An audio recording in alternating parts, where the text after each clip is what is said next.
Hello, good morning, students. Today in 12th class mathematics, we are continuing with planes. Planes में अभी हम लोगों ने सबसे पहला फॉर्म नॉर्मल फॉर्म डिस्कस कर लिया है and normal form of the equation of a plane is of this type r dot unit vector n is equal to p. This we have discussed in detail in the previous class. हम लोगों ने ये बोला था कि अगर आपको किसी प्लेन की इक्वेशन निकालनी है and the perpendicular distance of the plane from the origin is given. ये प्लेन का ओरिजिन से परपेंडिकुलर डिस्टेंस दिया हुआ है और इसके ऊपर एक unit vector normal to the plane this is given. If this is given, then the equation of the plane will be written as r dot unit vector n is equal to p. हमने सारी चीजें बता दी. जैसे इसमें n ये है, p ये है. जैसे सपोज फॉर एग्जांपल इस पर बेस एक प्रॉब्लम भी ले लेना है to start with. Find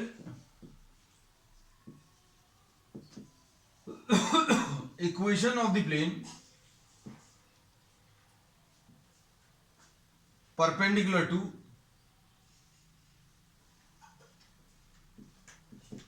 three x 3i plus 4j plus 5k and at a distance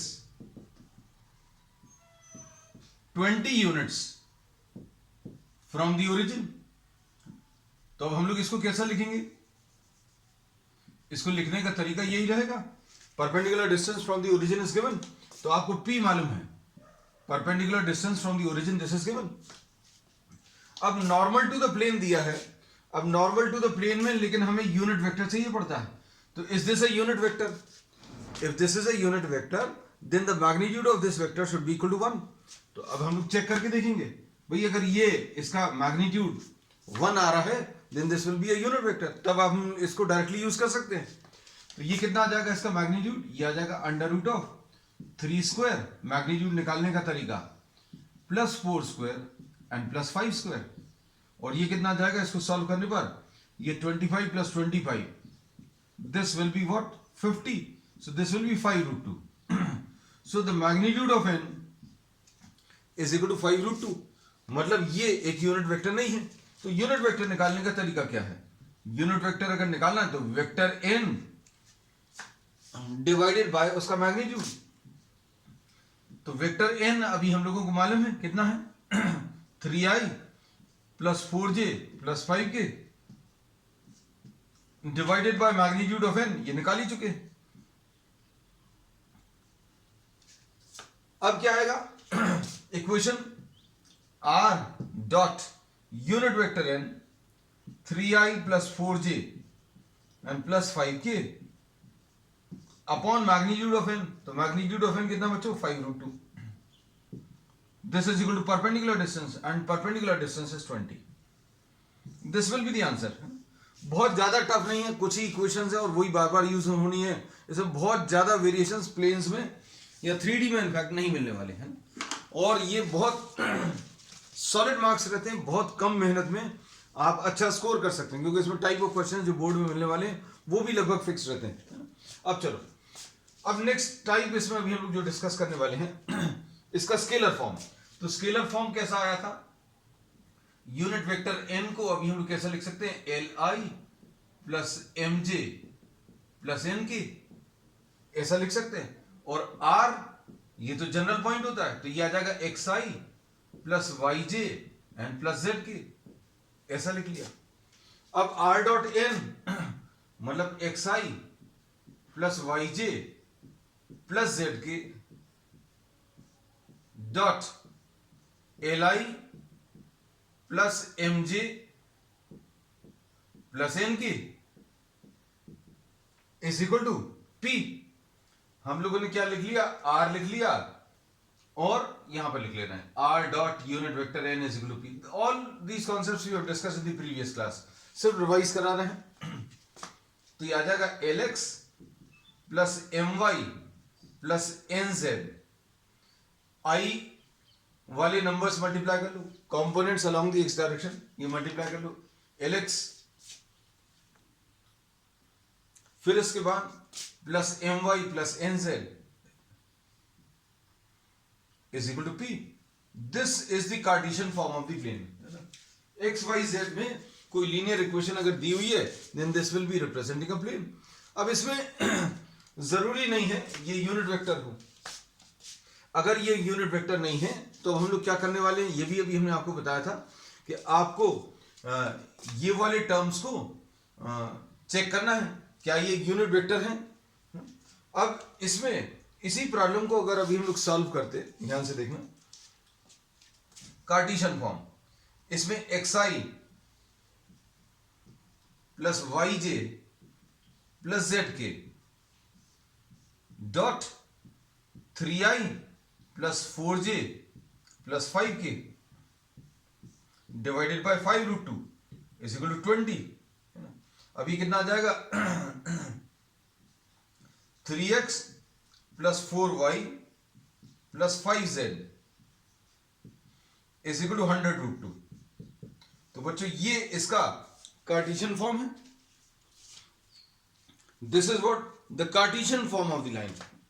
अब इसमें परपेंडिकुलर डिस्टेंस अगर निकालना है तो परपेंडिकुलर डिस्टेंस के लिए ये चीज ध्यान रखना, कार्टेशियन फॉर्म में ये परपेंडिकुलर डिस्टेंस कब आएगा, जब x के साथ, y के साथ और z के साथ एलिमेंट है. एलिमेंट मतलब डायरेक्शन कोसाइंस. डायरेक्शन कोसाइंस है कि नहीं चेक करने का तरीका सबसे अच्छा क्या है, l को स्क्वायर करें, m को स्क्वायर करें और n को स्क्वायर करें, ऐड करने पर 1 आना चाहिए, है ना. तो ये 3 square 4 square 5 square, 3 square 9, 4 square 16, 5 square 25. तो इन सबको ऐड करने पर 50 आ रहा है. So you are not having this equal to 1, so therefore these are not the direction cosine. तो ये डायरेक्शन रेशियोज हैं, और डायरेक्शन रेशियोज अगर हैं तो हम लोग क्या करेंगे, इससे डिवाइड कर देंगे. किससे? Divide by 3 square plus 4 square plus 5 square, इसका स्क्वायर रूट इससे डिवाइड कर लो, और फिर जो मिलेगा वो इसका नॉर्मल फॉर्म होगा. तो ये अभी हम लोगों ने डिटेल में लास्ट क्लास में डिस्कस किया था. हमने सिर्फ 2 प्रॉब्लम्स की मदद से इसको पूरा रिवाइज करा दिया, और भी अभी हम लोग आगे इसको यूज करते जाएंगे और जहां जहां पर जो जो कॉन्सेप्ट यूज होगा वो रिवाइज भी करते जाएंगे, प्रॉब्लम्स भी करते चलेंगे. ठीक.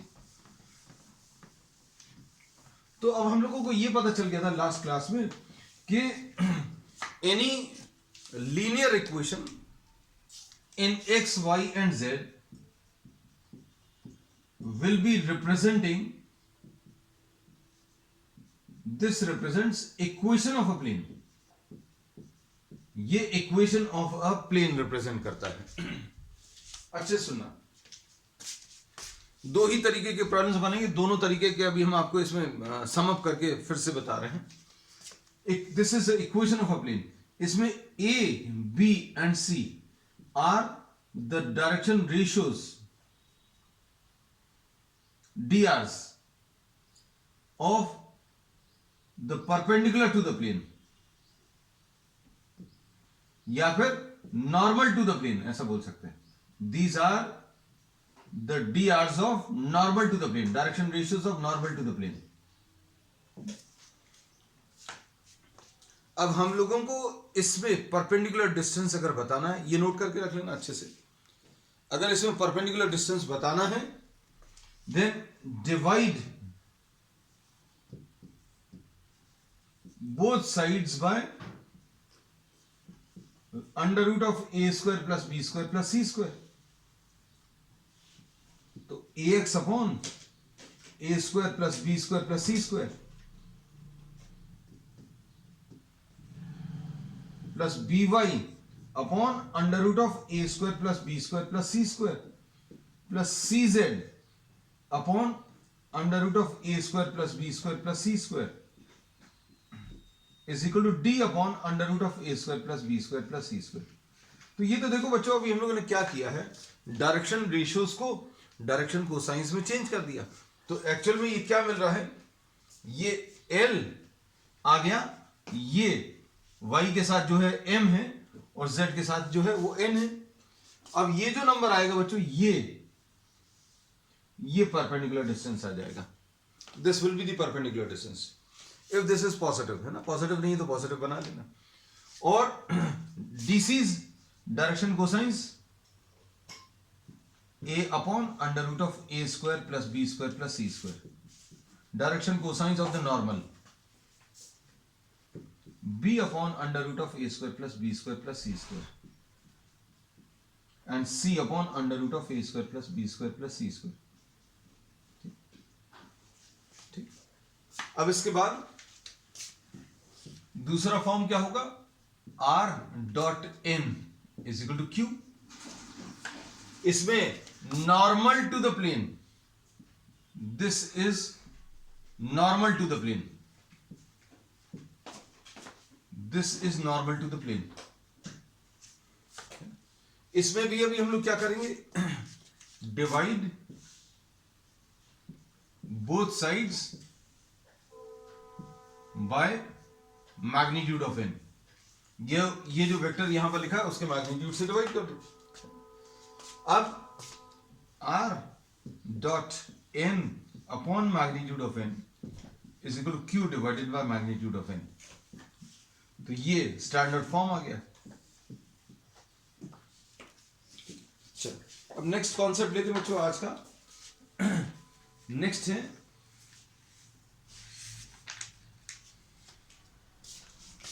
ये भी बहुत इंपॉर्टेंट है,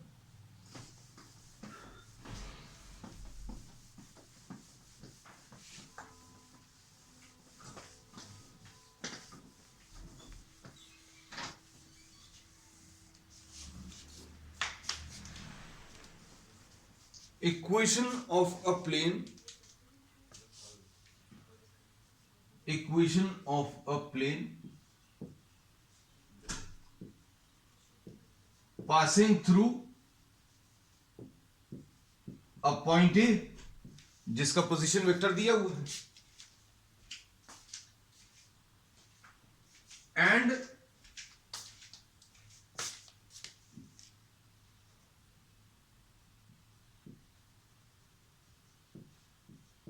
the normal vector is in।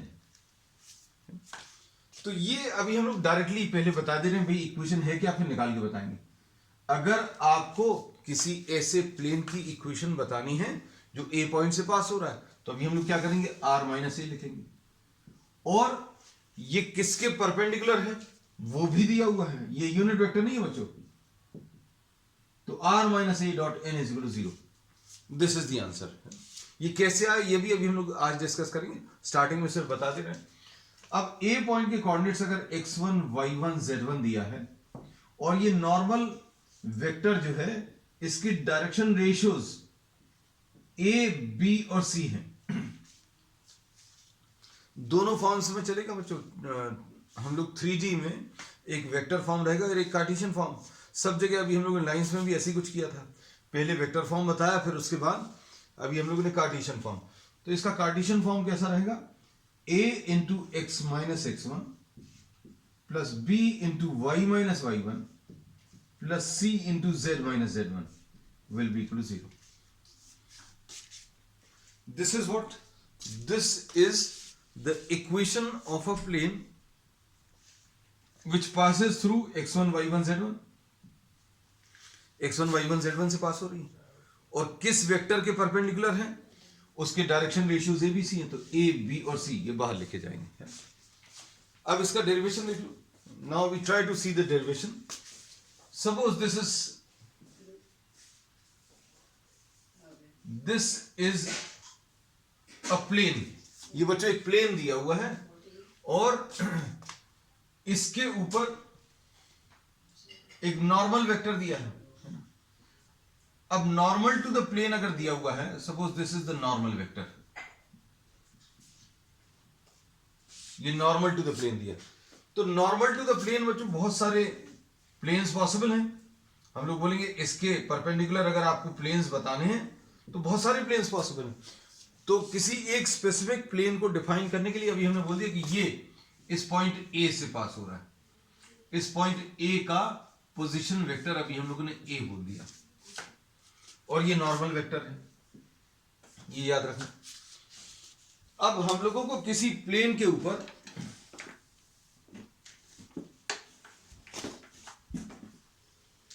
हम लोगों को किसी प्लेन के ऊपर अगर नॉर्मल वेक्टर मालूम है और ये भी मालूम है वो किस पॉइंट से पास हो रहा है, तो इक्वेशन निकालने के लिए क्या करेंगे, हम लोग इसके ऊपर एक जनरल पॉइंट ले लेंगे. Suppose this is the general point r. ये जनरल पॉइंट आर है, ये कोई भी पॉइंट हो सकता है. If you are given a normal vector to a plane, अगर ये वेक्टर इस प्लेन के परपेंडिकुलर है, इस प्लेन के, then this normal vector will be perpendicular to all the lines in the given plane. हम लोगों को अगर इस प्लेन के ऊपर नॉर्मल वेक्टर मालूम है तो इसके ऊपर जितनी भी लाइंस हैं आप ड्रॉ कर सकते हो, उन सभी के ऊपर परपेंडिकुलर रहेगा ये normal vector. So if the normal to the plane is given, then this will be perpendicular to all the vectors or all the lines which are drawn on the plane. ऐसा कह सकते हैं. अब इसमें देखो, इसमें A एक point है, R एक जनरल पॉइंट है, R यहां पर भी हो सकता है, यहां पर भी हो सकता है. तो AR will be a line which is on the plane. तो अब हम लोग इसमें क्या बोलेंगे, AR is a line on the plane. Therefore AR is perpendicular to the normal vector. अब AR कैसे मिलेगा, position vector of R minus position vector of A is perpendicular to N. और दो वेक्टर्स अगर परपेंडिकुलर हैं, if two vectors are perpendicular, then their dot product R minus A और n का जो डॉट प्रोडक्ट है बच्चों कितना, 0 आने वाला है. सिंपल है इसका डेरिवेशन, बहुत ज्यादा मुश्किल नहीं है. हम लोगों ने इसमें कॉन्सेप्ट जो यूज किया वो क्या है कि अगर आपको नॉर्मल टू द प्लेन दिया हुआ है, then this normal vector will be perpendicular to all the lines which are lying on the plane. और लाइन कौन सी ले ली, हम लोगों को एक पॉइंट तो दिया ही हुआ था, इस प्लेन के ऊपर एक पॉइंट दिया हुआ था, ए वेक्टर, ए पॉइंट दिया था जिसका पोजीशन वेक्टर स्मॉल ए है. हम लोगों ने एक जनरल पॉइंट आर ले लिया और r minus a, this is a r vector and a r will be perpendicular to what, a r will be perpendicular to normal vector. अब इसका कार्टेशियन फॉर्म अगर निकालना है तो कैसे निकालेंगे, तो हम लोग ये कहते हैं एन वेक्टर के direction ratios, suppose a b and c हैं. A इसके कोऑर्डिनेट्स x1 y1 z1 है, R general point x y और z ले लो, x y एंड z. अब क्या करेंगे, R minus a dot n is equal to 0 ऐसा लिखना है. इसको R xi plus yj plus z के माइनस ए, तो ए कितना दिया हुआ है, x1i. अगर कोऑर्डिनेट्स दिए हैं तो आपको इसको वेक्टर फॉर्म में अगर चेंज करना है, simply you have to put ij k, है ना. ये आप बहुत डिटेल में we have discuss this in straight lines also, in vectors also. तो ये x1i plus y1j and plus z1 की ऐसा लिख सकते हैं. अब इसका डॉट प्रोडक्ट किसके साथ,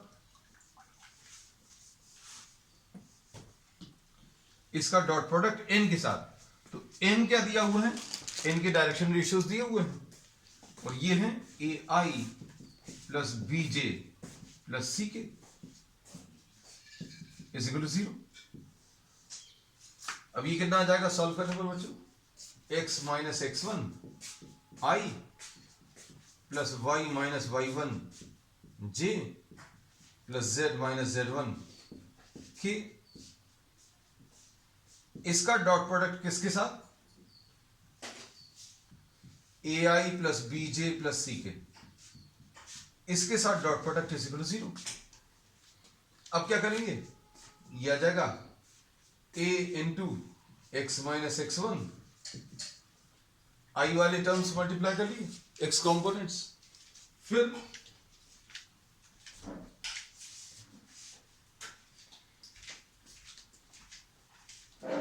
y कंपोनेंट्स मल्टीप्लाई कर लें, b into y minus y one, c into z minus Z one is equal to 0। This is the equation. बच्चों इतना सब कुछ भी याद नहीं रखना, सिर्फ ये दो चीजें याद रखनी जो अभी हमने स्टार्टिंग में बताई थी। अब इसमें एक एप्लीकेशन भी बता दें आपको, मतलब how this will be applied. Find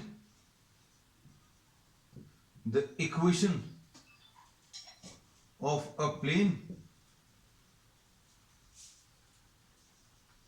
through 1 2 3 and normal to the vector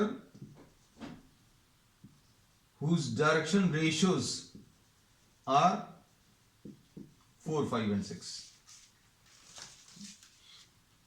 अब देखो कैसे करेंगे, हम लोगों को दोनों फॉर्म्स में लिखना आना चाहिए, दोनों फॉर्म्स ही लिखकर बताएंगे इसके। कैसा आएगा ये,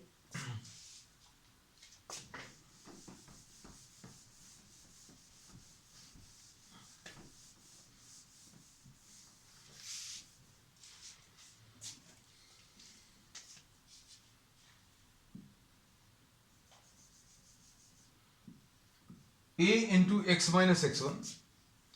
ए कितना है बच्चों, ये ए बी सी है, डायरेक्शन रेशियोज, तो यह आ जाएगा a into x minus one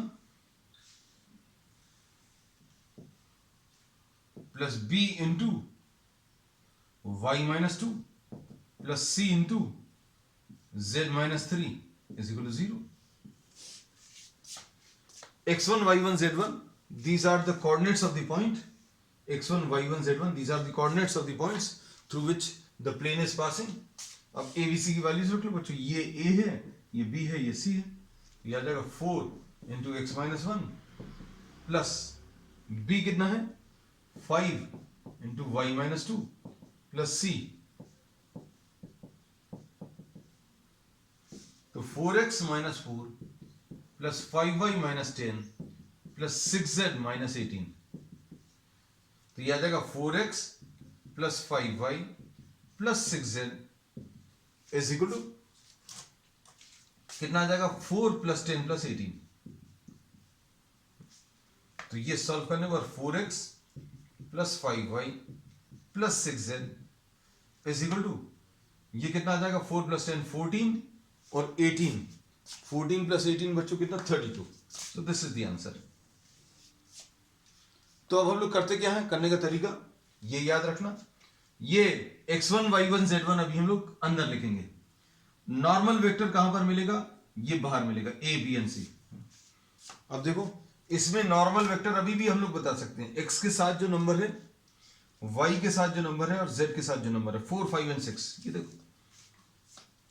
So in this topic, equation of a plane, x, y and z, the coefficient of x, y and z always give you what? The direction ratios of the normal vector। अगर आपको कोई भी equation दी हुई है, x के साथ, y के साथ और z के साथ जो नंबर्स है वो क्या बताते हैं, नॉर्मल वेक्टर के डायरेक्शन रेशियोज है ना। अब इसमें वेक्टर इक्वेशन अगर लिखनी है तो कैसे लिखेंगे, वेक्टर इक्वेशन लिखने का तरीका r माइनस ए क्या है, a इज दिस पॉइंट, दिया जाएगा 1i plus 2j plus 3k dot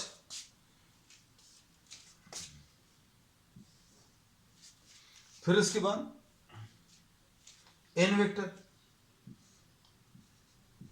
4i plus 5j plus 6k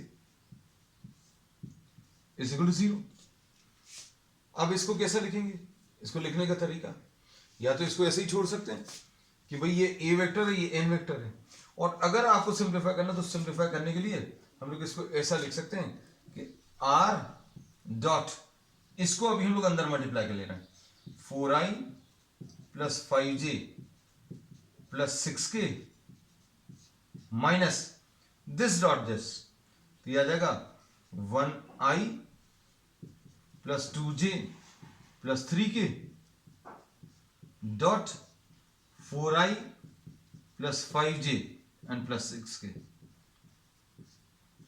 ऐसा थोड़ा सा सिंप्लीफाई भी कर सकते हैं। सिंप्लीफाई करने पर क्या मिलेगा, ये अब हम इधर लिखते हैं ना, r dot 4i plus 5j plus 6k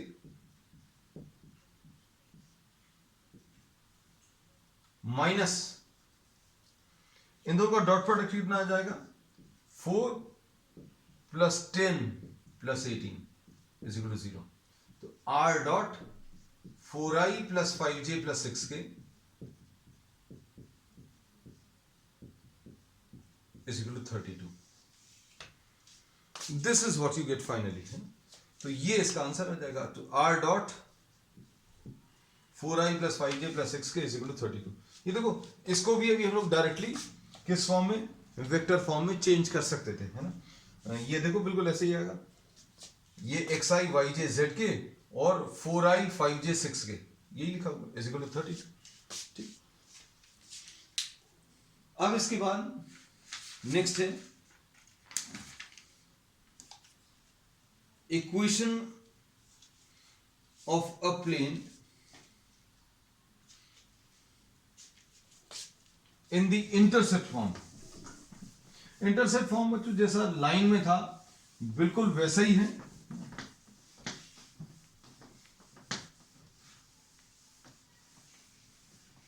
intercept form is perfectly the same.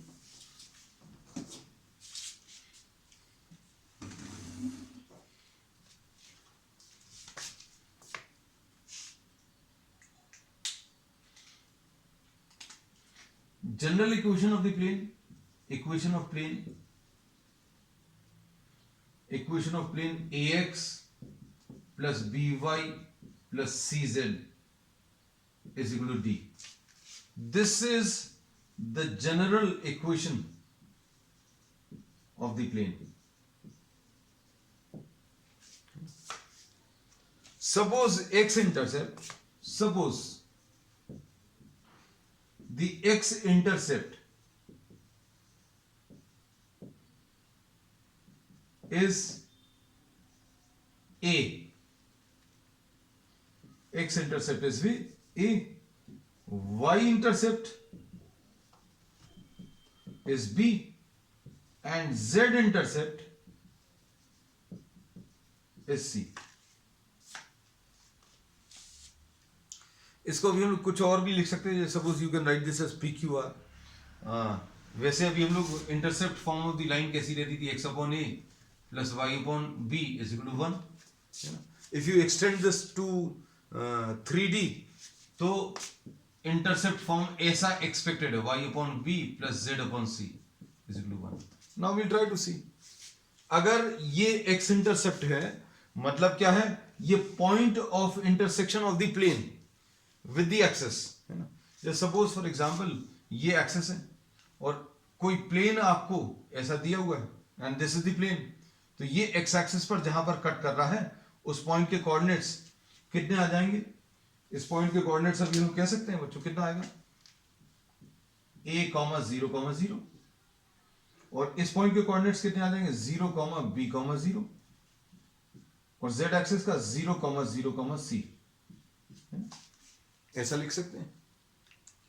और अगर ये पॉइंट प्लेन के ऊपर लाई कर रहा है, कोई पॉइंट अगर किसी लाइन के ऊपर लाई करता है तो वो उसको सेटिस्फाई कर देता है, तो ये इसको सेटिस्फाई करेगा। आप इसमें सब्स्टिट्यूट कर दो तो क्या मिलेगा, a इंटू ए प्लस 0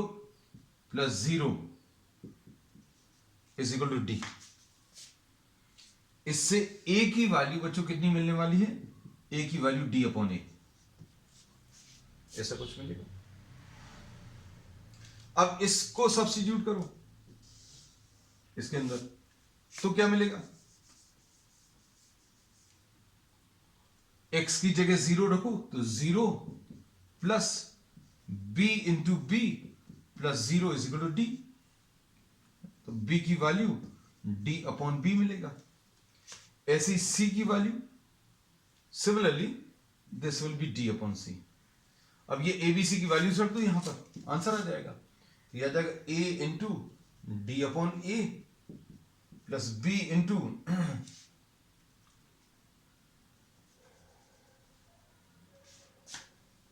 ए की वैल्यू अभी हम लोगों ने कितना रखा, सॉरी, इक्वेशन लिख लें, a x plus b y plus c z is equal to D.